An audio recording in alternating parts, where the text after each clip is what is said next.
Hello, everybody, and welcome again to another episode of Lessons from the Front by Carry the Load. I am your host, Todd Boating, and with me today is my guest, Air Force veteran John Kohlschein. We're going to get to John in just a minute. He's going to give us a little bit about his background and his story.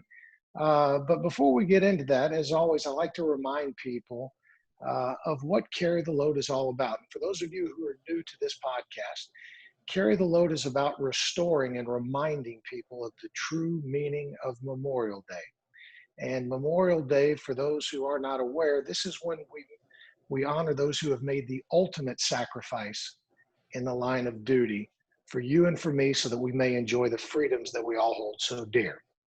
With all that being said, let me get right to my guest, John Kohlschein, veteran of the United States Air Force. John, just out of curiosity, what I just said, what does that mean to you when we talk about reminding people about the importance of Memorial Day? Well, thank you, Todd. What it really means for me and for my family, actually, as a matter of fact, is really, Memorial Day was always viewed, or for most people, viewed as that jumping off point to summer vacation. Go out and do barbecues, go to the lake and do all those things. And I think, it's important for us to all understand, not only on Memorial Day, but every day that we have the privilege to live in this, the greatest country the world has ever seen, that didn't come without a price. And that is those who served and, again, paid that ultimate sacrifice. And we should not only honor them, whether they're brothers or sisters, on Memorial Day, but we should really take a moment to reflect how precious life is and how valued it is to be a part of this country. So that's what it means to me. So did you grow up with that in your family? Was that kind of, beat into your ethos? Well, I would say that's probably not accurate because, as a matter of fact, Todd, I'm actually a naturalized citizen. I wasn't born in the United States. I actually had my family make that courageous decision to move to the States when I was young. But I think what that gave us as a family and a perspective was, gosh, how blessed are we to get the opportunity to come to the United States and make this life for our family. So, unfortunately, until I joined the Boy Scout program, where I really learned about what it meant to be community-minded, civic responsibility, God, country, and family, and of course, then follow that with service to my country, we never really did practice anything like that. But we were always as a family, very thankful and felt very blessed to have had an opportunity to come to this country and make the life that we have. Okay, so that begs the question, I'll bite. What country did y'all come from? So we were actually born, I was born in Holland, and my family was in fact Dutch. So I was born in a little town called Breda, which is about 60 miles southwest of Amsterdam. Okay. So the family's from Holland. You moved here when you were 5 years old? Yes, sir. And how did y'all get to the States? What were the sequence of events that led y'all here? So my dad was the youngest of three brothers. His two older brothers actually were sponsored by the Salt Lake Methodist Church to come from Holland to the States. And once they had established themselves here, my two older uncles and my dad's two older brothers, my dad quickly understood that, there was a lot of opportunity here, a lot of positive things to provide a young family from an opportunity perspective. So he, followed their lead shortly thereafter and moved us to Salt Lake City, also sponsored by the United Methodist Church in Salt Lake. Okay, so it was really kind of a religious pilgrimage of sorts, but it sounds like it was rooted more deeply. Holland's not exactly known for having an oppressive government. So, would you say it was more of a religious move, or was it more of a, golly, there's just so many opportunities there, we got to take advantage of it? I would say it's probably more the latter, that, we understood that there was a lot of opportunity, a lot of blessings to be able to become a citizen of the United States. So it shouldn't be lost that my name is actually John Robert. And when I asked my dad why that name, he actually said that he named me after John and Robert Kennedy. So there was a deep respect for the United States as a whole, even as my dad served in the Dutch Navy, and obviously we're Dutch by heritage. So I think that it didn't take a whole lot of convincing or a whole lot of compelling from my dad's brothers and my uncles for us to make that journey here to the States. And just out of curiosity, do you still have a lot of family back there, and do you talk to them much?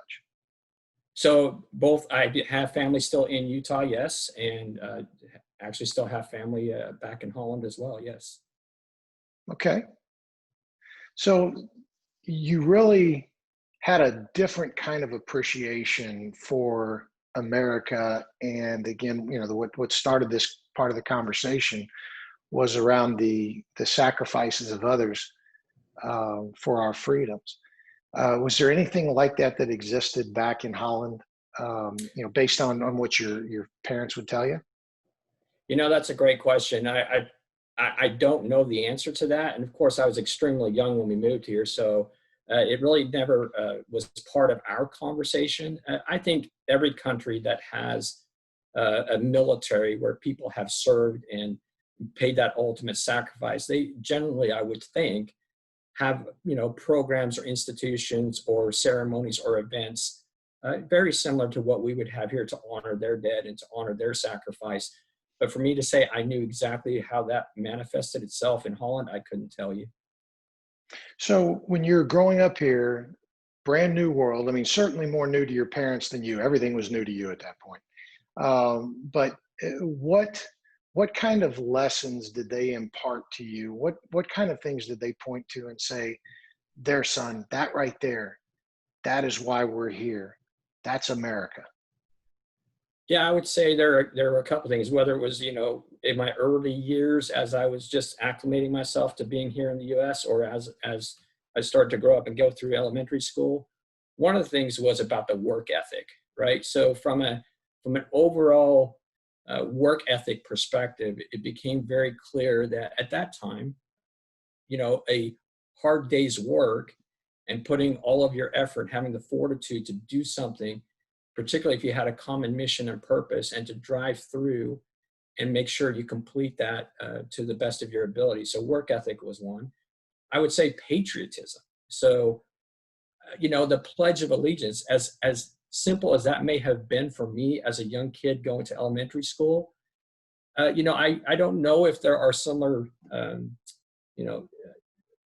similar things like that in other countries or even where I'm from, Holland. But it became very clear that even in the classroom setting, we were saying the Pledge of Allegiance. I became a football fan very quickly and understood what it meant to have the national anthem played. So I think all of those things had a pretty indelible impression on me, even at a young age. And I think it certainly started to carry me forward as to how I wanted to operate in this country as I became older, whether it was going through middle school, going through high school, the Boy Scout program, and of course, ultimately into service in the United States Air Force. So you mentioned watching football games and watching the national anthem being sung. If that's one of your earlier childhood memories, the way you described it, how does that resonate with you now? Because it's obviously a very charged topic, and it means different things to different people. How does that resonate with you, being a naturalized citizen, but yet the national anthem was one of your initial memories, the way you just described it? That's a fantastic question. Here's the way I would answer that. Yes, you're 100% correct. It's a very charged topic right now. Back when I was growing up, I felt patriotic. I felt what that meant. I think the thing that's changed for me the most, particularly given what's going on today, is now I actually openly weep when that national anthem is played. And it doesn't matter if it's virtual. It doesn't matter if I'm at an event. In fact, we were at a Patriot Day event here this Sunday, and the playing of the national anthem and Amazing Grace brought me to tears. And so I don't know if those tears were tears of joy that I'm still blessed to be part of the greatest country the world has ever seen. I don't know if that weeping was I hurt for our nation, I hurt for mankind, and I hurt for those that have made that ultimate sacrifice so that we could live here and do the things we do. So it's really been an interesting transition of what that's meant to me in my earlier years and even during my service years and what it means to me now. So what's interesting is I had lunch with someone today, and that conversation came up. And like we've already talked about, politics is not something we like to get into here, but this is a topic I think that transcends politics. And we exchanged. We were both former Marines, so we exchanged a little banter about it. And my stance on it was that when it first started happening, I was not angry, but it probably hurt my feelings a little bit. Truth be known. And then the more I thought about it, it's like, wait a minute, that right there, what they're doing is representative of why this country is so great. I don't agree with it. I don't want to see it, but we certainly served to give people the right to peacefully demonstrate how they see fit, even if it's not the way we would do it. Okay, so that was kind of, my view on that. And this guy brought up, he says, what people don't understand, what many people don't understand is that when you look at the evolution of the national anthem and how we do things on Independence Day, we stand for the national anthem, not necessarily out of respect, but because we won't kneel for the king. And I was never really attuned to that. And so, obviously coming from England, with our history coming from England, everything was about bowing and kneeling before the king. That was the exact reason we stand for the national anthem. So these people that are kneeling may not even understand that they're actually going back to a very autocratic way of doing things, or at least representation there. So I just thought that was an interesting point that I'd share. Yeah, and I agree with you 100%. We served, those of us that served, swore to protect the Constitution from all enemies, foreign and domestic. And that Constitution means all the rights and benefits that Constitution affords to every citizen, which includes peaceful protest. Now, how people choose to protest doesn't mean that we have to like it. We don't need to necessarily even agree with the method in which they do. But I will defend their ability to do so. And we that have sworn to take that oath and to serve this country, all of us should look at it from that perspective. And that doesn't mean that we all have to agree or that we condone how they are, purporting themselves with protesting. So I agree with you 100%. So how did you end up in the military and why the Air Force? That is a great question. So as I shared with you, when I got into the Boy Scout program, and I know this is a little bit repetitive, again, it just gave me that first sense of what it meant to be servant to community, servant to something greater than self, being civic minded. I already talked about, how we as a family felt about being patriotic. So I felt it was absolutely my duty and my honor to serve this country. Now, I would tell you, I was a boy that graduated high school at the big, tall, 5'8" and all of 104 pounds. So unfortunately, the Air Force was the only branch that would accept a scrawny kid at 5'8" and 104 pounds into the military. I don't think I could have handled being a Marine or an Army or even Navy. So uh, I did make a very conscious decision to say, guess what? I am grateful that I get to live in this country. And one of my first acts as an adult will be to go serve that country. And so I had no reservation. In fact, I didn't tell my mom. My mom to this day was telling me how upset and hurt she was. I didn't tell my parents. I signed up and I went home and told my parents, hey, guess what? I just joined the United States Air Force. So that's how I got into the Air Force. And that was my thought process as I graduated high school. I said, what am I going to do as an adult? And that was my first mission, if you will. So you obviously came from a background, from a home front that said we need to be appreciative of the things we have. You need to, you mentioned service above self. Probably my favorite phrase in talking about things like this. So you joined the Air Force really as a matter of duty. You felt that you needed to return. Basically, you needed to earn what the rights that you had been given. That's a great way to characterize it. Yeah, absolutely. And so you joined the Air Force, and what did you do in the Air Force? So I was actually a mission planner, and I was stationed at Cannon Air Force Base. And at that time, they had the old F-111 airframes, which have been decommissioned from the Air Force for, I think, multiple decades. But my responsibility was just to understand scheduling those missions on a daily basis, the maintenance, their bomb loads, their fuel loads, their air crews. So it was really interesting, peacetime missions, because when I served from 86 to 90, we were kind of affectionately known as the last of the Cold Warriors, because we were just gotten out of the whole Cold War period, et cetera. And so, there wasn't a whole lot of what I would call real downrange activity at that point.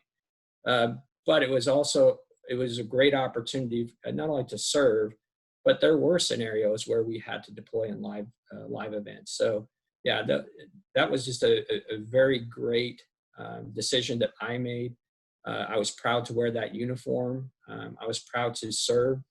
And more importantly, I felt honored to serve. I know that quite often, and particularly as we, near Veterans Day, a lot of people thank us for our service, and, rightfully so.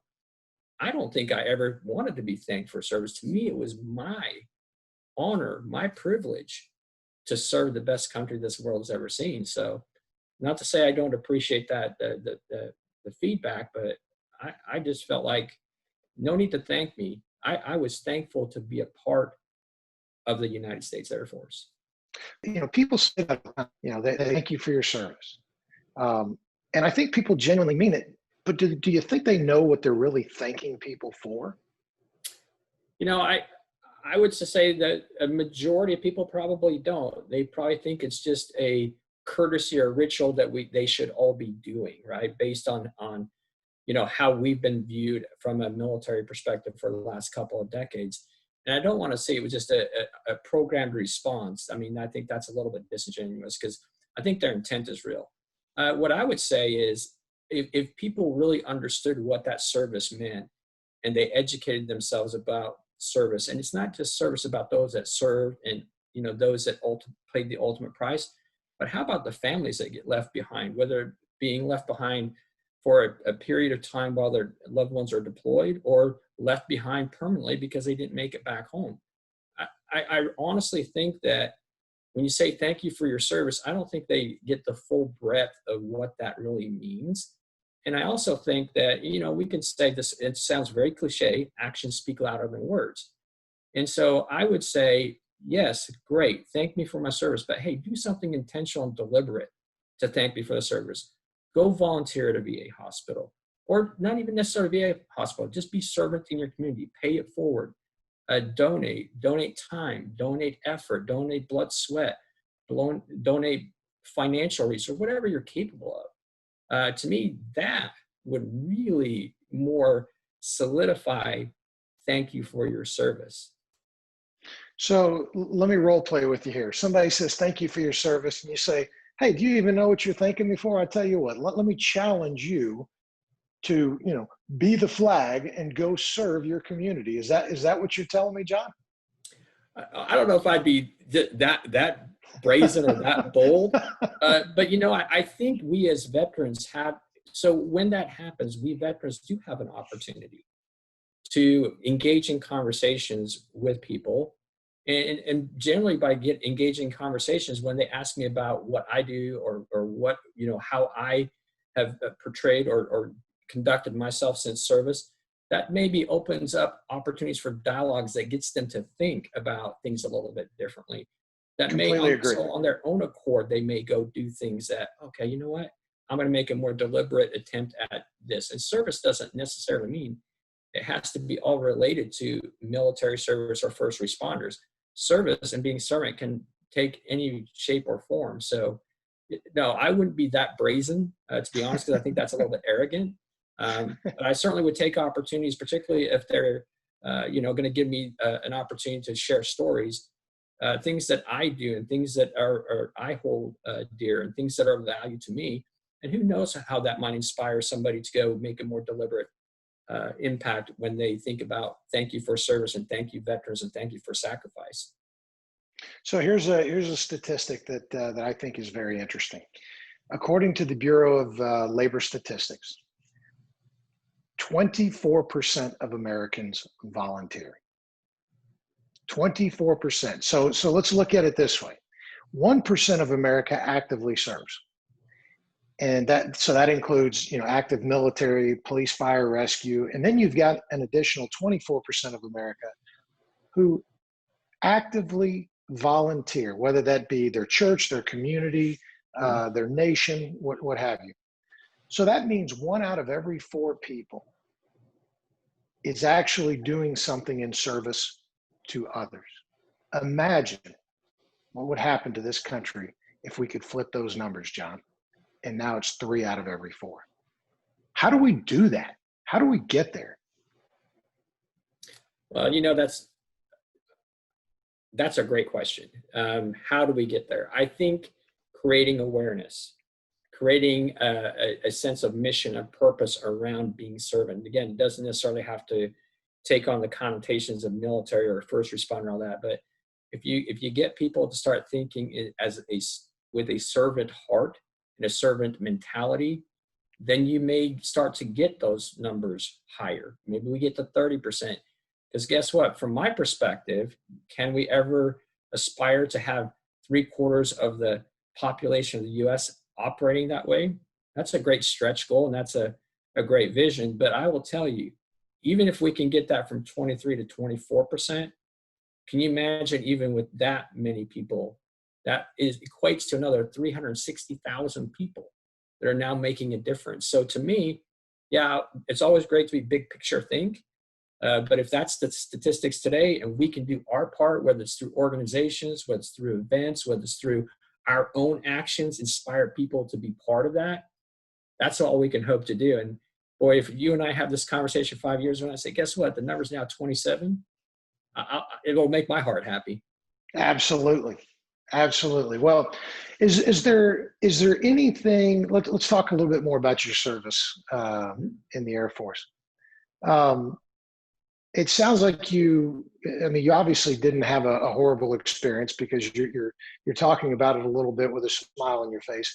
Is there any story, is there any experience that really sticks out in your mind that you carry with you to this day? Yeah, I will tell you this. When I was stationed at Cannon Air Force Base, and actually that's where I was stationed my entire career, which was just a one-term stint at 4 years, I actually joined the Cannon Air Force Base Honor Guard.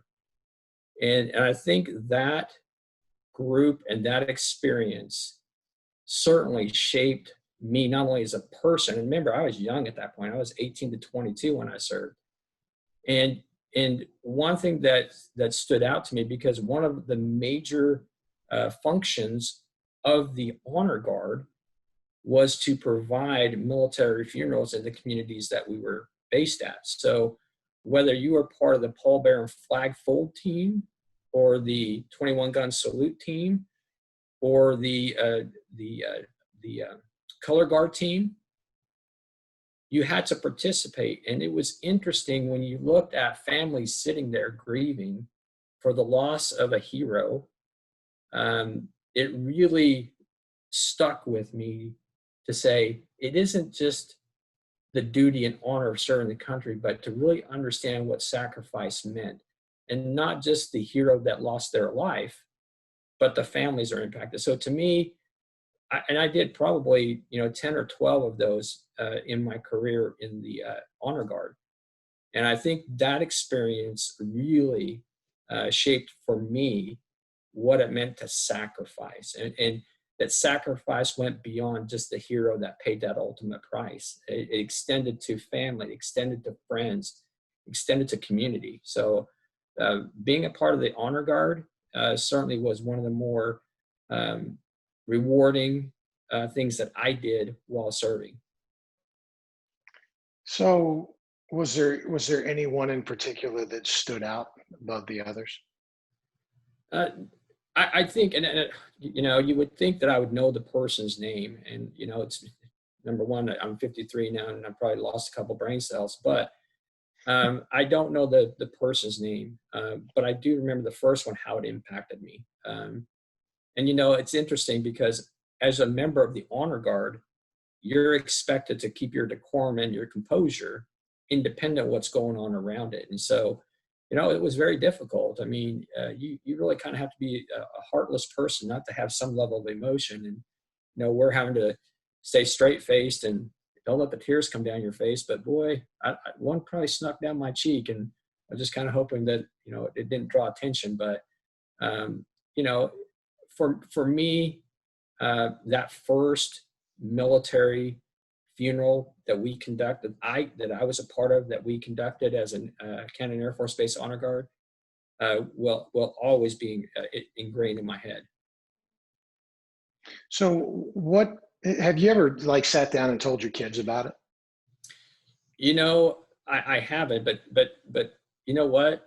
I have 3 teenage daughters, and what I will tell you is, even though I haven't told those stories, 3 years ago, when I first brought them to carry the load at Reverchon Park, they really got their first experience of what it meant to have the privilege of living in this country, and the many sacrifices those have made. And I can remember it to the day. My wife and I were standing shoulder to shoulder. I was wearing my carry the load backpack, the American flag on one side, carry the load flag on the side.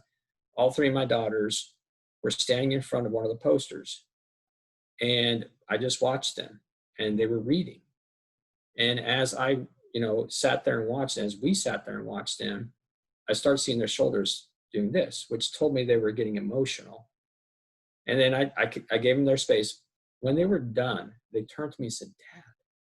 And it was the story of a 19-year-old girl right here from Texas, Dallas, Texas, that had lost her life in Iraq. And they looked at me and said, "She was only 19.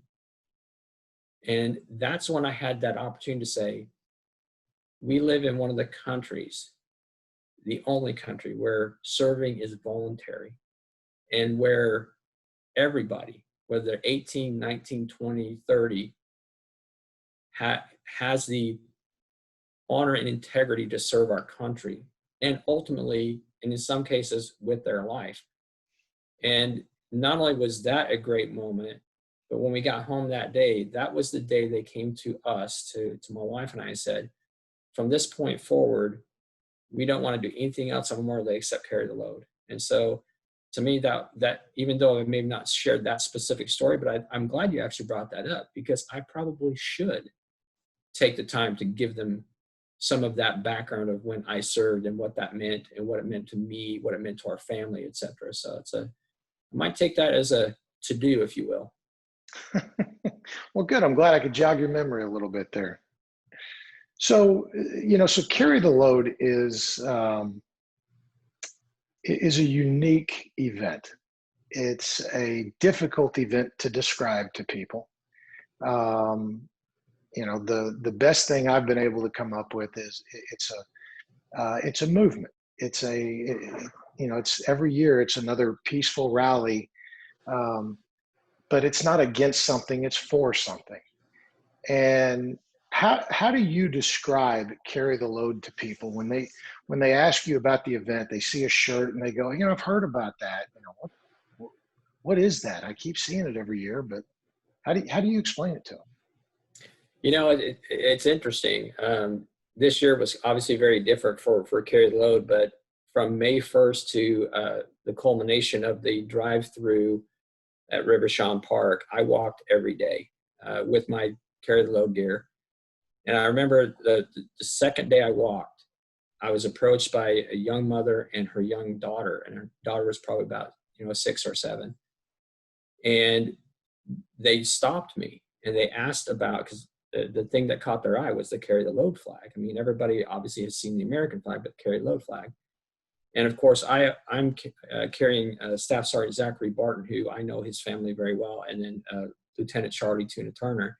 So I was carrying them on my backpack as well. And she gave me her undivided attention for 10 minutes. And when I talked to her about what does Carry the Load mean, I went into the specifics of how it was founded, its mission, purpose, and continuum of care, and what that means, and how those donations go to that continuum of care and all that. But when I talked to her about the actual event that culminates here in Dallas, I said, I can't do that justice. What I would tell you is, if you ever want to go introduce your family, your children, your congregation, your community to something that is transformational, that is the event, because it will give you a completely new appreciation, not only for all of those that made that ultimate sacrifice and by extension their families, but that because of them, we can sit here today, not only to honor and celebrate and never forget them, but to get a deeper understanding of what it means to sacrifice. So it's interesting that I've gotten a couple of opportunities to do that, as I was making that journey. But I just had a conversation 2 days ago with one of my friends and said the same thing to her. She goes, I've been wanting to do Carry the Load. So apparently she's heard of it. I said, I will tell you, you will not be disappointed, and it will be transformational, I promise you, for you and your family. And so they have now committed to go walk with me next year. Now, of course, we don't know what that might look like, but, it's just one of those opportunities where I can't particularly describe in words, because when I walk in Rivershon Park, even as a veteran, and even as a patriot, it's transformational each and every year that I go there. So that's the way I would describe it to folks if they were to ask me, hey, what's this Carry the Load shirt? Or why are you carrying that flag? Well, effectively, you make a great ambassador for that reason, because nobody's been able to clearly articulate the event other than you got to come do it for yourself. And, and like you said, because seriously, those of us who've been around it for a long, long time, those who have done it, once, you don't understand it fully until you experience it. And, like you said, with my kids, that's a big deal now. They truly appreciate going, and they understand, and they're much more in tune with the sacrifices that people make. And you brought it up several times, John, and I applaud you for that. It's not, the sacrifice is not just that of the individual, it's the family. We honor Memorial Day one day a year, but they have to deal with it 365 days a year. That's a totally different world than the vast majority of us who one day a year, we really make that effort to honor them. And sometimes, I don't know about you, but sometimes it kind of makes me feel a little guilty that I don't do enough, even more about it. Yeah, I agree. For those of us that have served, and particularly for those of us that have been deployed downrange into harm's way, there's always that topic called survivor's guilt. And I would take that even a step further for me and call it, peacetime guilt, where when I served, it was during peacetime.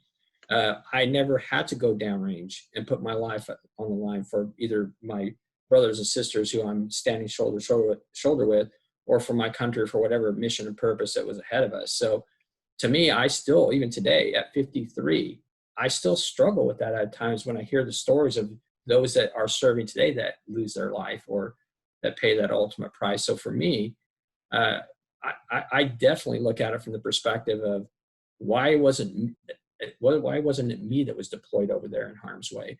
But I think to answer your point directly, I often feel that. Am I doing enough? And whether it's in the context of Carry the Load, Memorial Day, or any other worthy events or causes, am I doing enough?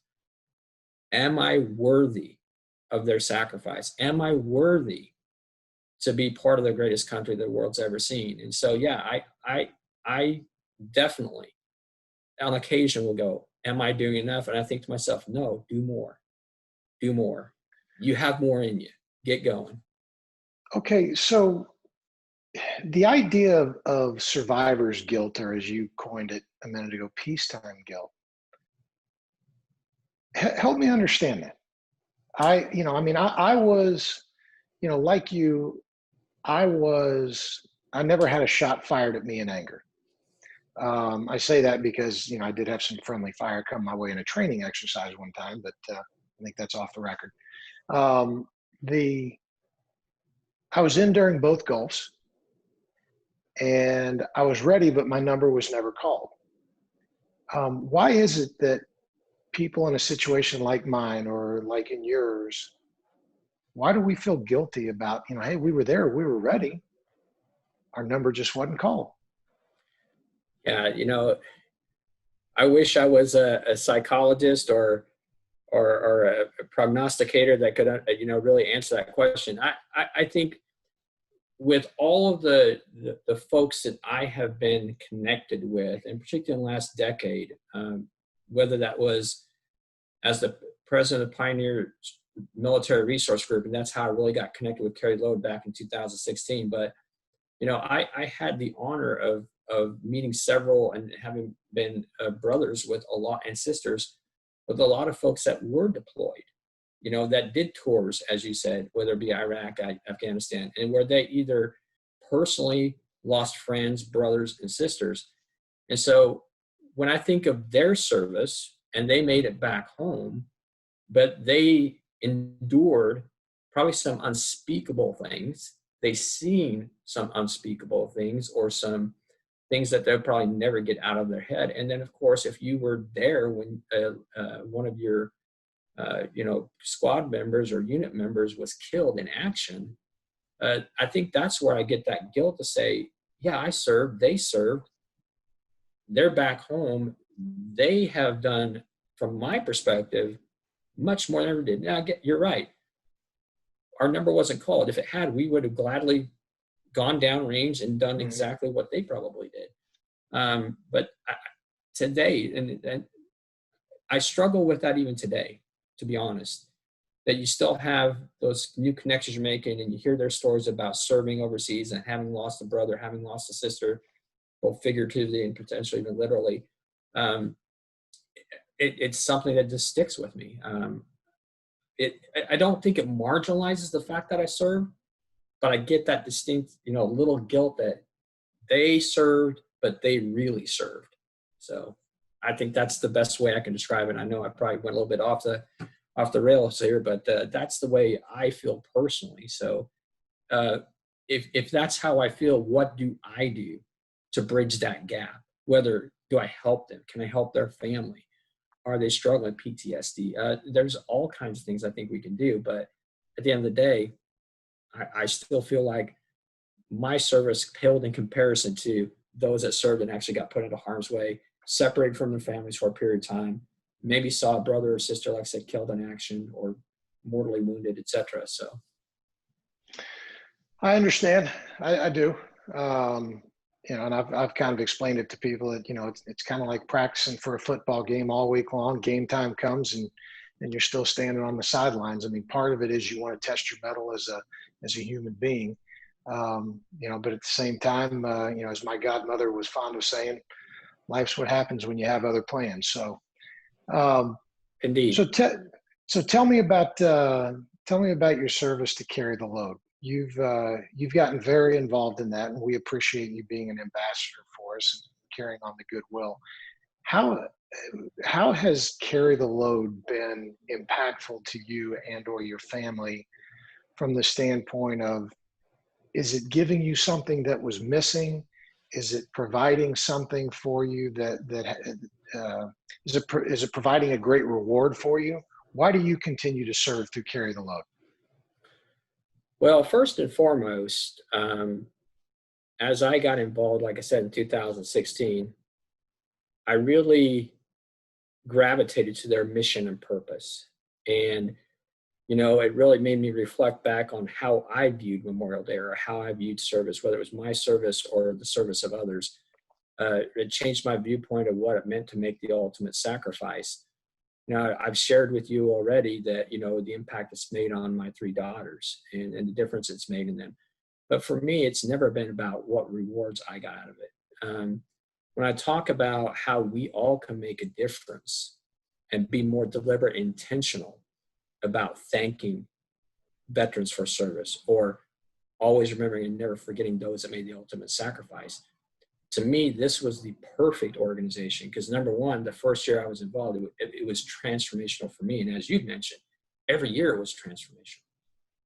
When an organization or movement can make you feel happy at heart, enriched, you're going to want to continue to be active in that organization or in that cause or in that movement. And so to me, it was an absolute no-brainer that I wanted to connect myself, affiliate myself, and do that whole pay it forward and do it intentionally through a movement or organization called Carry the Load. And I will tell you, with God as my witness, unless Carry the Load folds its tents anytime in the near future, I will be doing Carry the Load until I'm 6 feet under. Well, I like to hear that, and I'd like to think we're not going anywhere anytime soon, not folding any tents anytime soon, that's for sure. And you brought up, I don't remember exactly how you phrased it, but you invoked something in me that again was discussed in my lunch today, and that was, there's a scene in Saving Private Ryan towards the end of the movie where they found Private Ryan, and Tom Hanks is the captain who's leading the detail. And as he lay there mortally wounded, Tom Hanks looks up at Private Ryan and says, "Earn this." And the implication was, you've just been given a second chance at life because we're sending you home. Earn it. And then it makes me think of the beginning of the movie where he's standing there, and really the guilt, similar to what you were talking about, and he's asking his wife, am I a good man? Have I led a good life? And honestly, I get emotional thinking about that right now. I mean, those two scenes connected were so powerful. And I think about that all the time. What am I doing to earn the opportunities that I've been given in life? I mean, we've all got certain privileges that we've earned. I mean, I don't care how you want to slice this up culturally or politically. Okay, that's great. That means more responsibility. So what am I going to do to continue to earn those privileges and those opportunities? So anyway, this is your time, not mine, but you touched on a nerve there, and I have a tendency to get going on things like that. So thank you for touching on that. Oh, my pleasure. My pleasure. So this month is National Suicide Awareness Month. If I'm not mistaken, this has that whole idea is it hits close to home for you. Yeah, it really does. 2 years again, since I was affiliated with Carry Load since 2016, 2 years ago, one of the families, and specifically the mom, Christy Barton, she and I worked together. In fact, as I separated from the Air Force and went back home to Salt Lake, the first job I had, the company I worked for, is where I met Christy. And about 2 years ago, we were never connected on Facebook. And of course, after 3 decades of time passing, we certainly, and her still being in Utah, me being here in Texas, we certainly didn't have any kind of connection. But as my sister connected with her, she became connected to me through Facebook. And when she shared the story about losing her son, Zachary, because he lost his hero's battle with PTSD, it became very personal to me. Did I understand that there, through Kill 22 or some of the other things that, we that are connected to these organizations, yeah, we have an understanding. We may even know personally some folks that are right now struggling with PTSD, but this made it real. And not to say it wasn't before, but it made it real for me because it was close to home. And as I talked, and so when I discovered that, I immediately reached out to her through Facebook to begin with, and now we're just indelibly connected. But when I asked her to share the story, and then when I suggested to her that I would love to carry him, and I'd be honored, and with your blessing, I would love to carry Zach. Now Zach is carried by me each and every year. And in fact, this year we formally submitted that story to Carry the Load, and now he's forever posterized in the lore of all those that are part of that Carry the Load tribute wall and memorial wall. But you just mentioned it was close and personal to me because I know Christy, and now by extension I know her husband Gary, and the connection that we now have was probably closer than when we worked together. And so I think that is a very powerful thing, even though through that tragedy and through his ultimately succumbing to PTSD by taking his own life, it really cemented for me some other things that I need to be thinking about personally about what can I do to be more intentional in helping that community, whether it's connecting them through faith, and can that help them start to cope or help with PTSD, helping people understand what organizations and resources are available. It's all those things. And so it does, and it really is personal to me now. And I think that's, again, each year as I've been connected with Carry the Load, it was transformational. And that transformation 2 years ago it became really personal. What's interesting about, the points you're bringing up. First of all, there's, I used to have a very, very immature way of looking at the whole suicide piece, and I admit that. I'm embarrassed about it, but I think it's important to share that scar with others because it's not something I ever thought about. It. I don't understand it, but I've tried to understand it. And I will tell you, there's a book that I recommend people read, and it's called War and the Soul. It is written by Edward Tick, and it was passed on to me by one of our nonprofit partner volunteers, a gentleman by the name of Tom Spooner, who is with Warriors Heart Foundation, and he's a former SF guy, and he really accredits the book to saving his life. And so, out of respect to him and some of the stories he told me, I decided to start reading this. And all of a sudden, I kind of got this deep understanding of, we've looked at it all wrong as a society. And, the military, those who have taken their own life after service or in service, it's never been upheld as anything other than, a sign of weakness. Well, that's simply not true. In fact, over my right shoulder is my mother-in-law's father's Ike jacket from World War II. He carried the scars out of the Battle of the Bulge and was never able to deal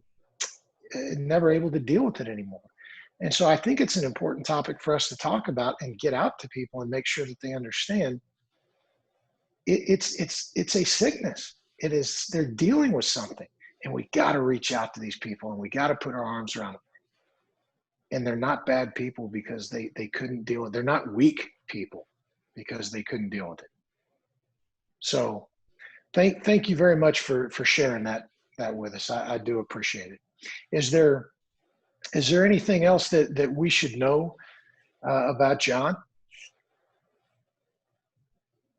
No, I think if anything, like I said, it was my absolute honor to have served. It's my absolute honor to know my brothers and sisters who are serving or have served. And, I'm forever grateful. And I mean, forever grateful for those that sacrificed so that my family and I and my colleagues can live here with the freedoms and values and the choices that we have. And so the only other thing I would say that about me is to say, I don't like talking about me. I want to be servant. I love being servant. And so I'm just going to leave it at that. I'll leave it at that. Good. So I was able to do something that you don't like to do. I got you comfortable with being uncomfortable. That's what I'm talking about. Well, mission accomplished, sir. Mission accomplished. So, John, one of the things we always like to finish up with, and you already mentioned it, but I want to give you another opportunity to talk about who it is you're carrying. Okay, so, we've already had dialogue. I've carried two gentlemen for the last 2 years, and I will continue to carry them. The first being Staff Sergeant Zachary Barton, and, knowing his family and, his hero struggle with PTSD. And I'm looking at his picture right now. It's personal for me. It's a blessing for me. I'm grateful to his family for giving me the honor and the privilege and the right to carry him. But to also make sure that, as I'm doing Carry the Load, people stop me and ask their story. And it's that whole always remember, never forget. So anytime I can share the story about Zach, it's a privilege, it's an honor, and it just continues to make sure that we don't forget and that we always remember. The other individual is Lieutenant Charlie Tuna Turner. One of my coworkers at my last corporate America job, Pioneer, knew a young lady by the name of Sherry Mickret Turner. And she had, my colleague, Julie Van Orden, she was my colleague at Pioneer. It was her friend. And she told me the story as we were doing the Day of Remembrance walk at Pioneer, which is our way of creating awareness for Carry the Load. That's what we did as a company. As we were walking together, she told me about the story of Sherry and then Lieutenant Charlie Tuna Turner. And he and his co-pilot, Tom Costin, were actually the very first casualties of Desert Storm. Their A6 Intruder was shot down January 18th of the night before or the day before the Desert Storm kicked off on January 19th. And we know the A6 Intruder was designed to take out radio communications and some of the other things to make our entry a little bit more secret, if you will. But what struck me is that story of his sacrifice, and he was a young lieutenant in the Navy, and being a first casualty of Operation Desert Storm. I reached out to Sherry, it kind of the same manner I did to Christy, to say, Julie, your friend, your dear friend, told me the story about your husband. I would be honored and blessed if you would allow me to carry him during Carry the Load. And then, of course, that prompted the conversation of what Carry the Load was. So coincidentally, not only did we last year get Sergeant Zachary Barton permanently ensconced into Carry the Load lore, but Lieutenant Charlie Turner as well. And when I did my walk this year, and I did it from May 1st all the way till Memorial Day, I walked a total of 115 miles, and I can't tell you the number of people that I got the opportunity to share the story of these heroes. And so those are two heroes that I continue to carry. I suspect that as I continue this journey and I continue to evangelize and serve this, passion that I have for Carry the Load's mission and purpose, I'll probably find somebody else that I have a personal, close connection to that may have lost somebody, whether it be a military or first responder. And boy, as long as I can continue to put it on my back, I will. Well, John, thank you very much for sharing that with us, and we certainly want to hold their memories in our hearts. So, for all of you out there watching, thank you very much for being here and being with our guest today, John Kohlschein. Uh, we always want to remind you to have a very good answer to that question that John just answered. Who are you carrying?